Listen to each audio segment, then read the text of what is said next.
ഇസ്ലാം മതവിശ്വാസത്തെ സംബന്ധിച്ചും അതിൽ ഏതാണ് പുണ്യമായത് പുണ്യമല്ലാത്തതെന്ത്, അത് പരിശോധിക്കേണ്ടത് എങ്ങനെ, അല്ലാത്തത് എങ്ങനെ എന്ന് പറയാൻ മറ്റൊരു ആൾക്കും അധികാരമില്ല. മറ്റ് മതത്തിൽപ്പെട്ട ആളുകൾക്ക് ഇസ്ലാം മതത്തെ സംബന്ധിച്ച് അതിന്റെ വിശ്വാസമോ അതിന്റെ ആചാരമോ ശരിയോ തെറ്റോ എന്ന് പറയാൻ അധികാരമില്ല. തിരുകേശമുണ്ടോ തിരുകേശമില്ലയോ എന്ന് എല്ലാം ഇസ്ലാം പഠിപ്പിച്ചതാണ്. ആ പഠിപ്പിച്ചത് മുസ്ലിം സമുദായം അതിനെ അംഗീകരിക്കുന്നു.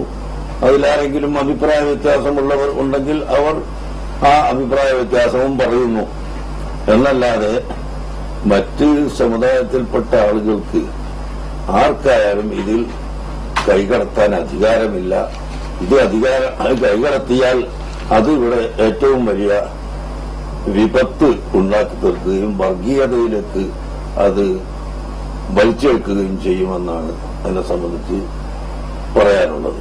മതത്തിലേക്ക് ഒരു രാഷ്ട്രീയക്കാരൻ കടന്നു വന്നാൽ അത് വർഗീയതയും ഛിദ്രതയും ഉണ്ടാക്കാൻ മാത്രമേ ഉപകരിക്കുകയുള്ളൂ.